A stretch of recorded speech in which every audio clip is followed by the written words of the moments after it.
I heard it on the grapevine. We've all used that phrase. But what if I told you that this simple expression contains a rather important lesson about leadership? I heard it on the grapevine. The phrase is associated with the 19th century idea of the grapevine telegraph, informal networks through which information travelled from person to person. And eventually, hearing it on the grapevine became a way of describing information that had reached you unofficially. But here's the interesting thing. Today, we don't need a grapevine. We've got email, Teams, WhatsApp, social media, meetings, and the spoken word. Information can travel around an organization in seconds, but information traveling quickly doesn't necessarily mean people understand it. And I learned that from a client. I once worked with a company in the flooring industry. My role was to work with their telesales team and help them communicate more effectively over the telephone. But I wanted to achieve something more than simply better sales conversations. I wanted the team to become more emotionally connected to their customers. Less product, price, sale, and more, who is this person? What do they need? How can we help them?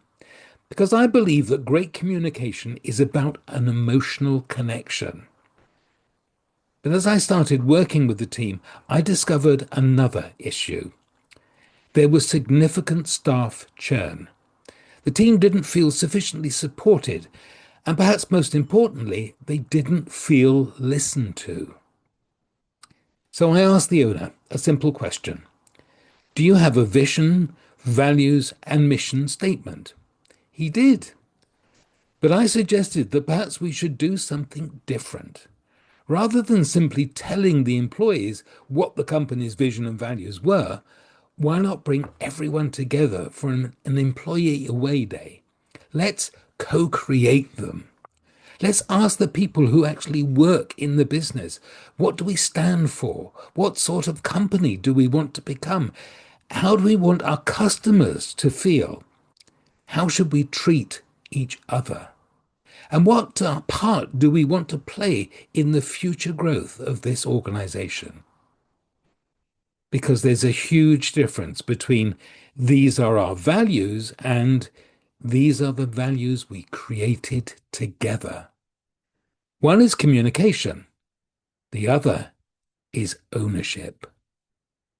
Unfortunately, the away day never happened. I asked and asked again for 3 months. Eventually, I resigned from the assignment. Not because I didn't believe in the objective, I believed in it completely. But I couldn't achieve the outcome the client and I wanted without genuine commitment to involving the people who were expected to deliver it. And that experience has stayed with me. Because when people aren't given information, they look for it. When they aren't invited into the conversation, they create their own interpretation. And when they don't feel listened to, they find someone who will listen. That's when the grapevine starts working. Questions become assumptions. Assumptions become opinions. Opinions become facts. And suddenly someone says, I heard this on the grapevine. And here's another lesson. Words matter, particularly when we're communicating with diverse audiences. An idiom may confuse. An email can sound completely different from how you intended it. An editorial can be interpreted differently from its original meaning. And spoken words can change depending on tone, pace, and emphasis. So we need to remember, what we say isn't necessarily what people hear. So here's my positive presentation message. Don't simply ask, did they hear me? Ask, did they understand me? And perhaps even more importantly, did they feel heard by me? Because great communication isn't simply about transmitting information. It's about creating understanding, trust, emotional connection. And when you're leading people, ownership. So the next time you hear, I heard it on the grapevine, don't just ask where the information came from. Ask yourself, why did the grapevine have to carry the message in the first place? Because perhaps the real leadership challenge isn't stopping the grapevine, it's creating an organization where people don't need it. That's Positive Presentations.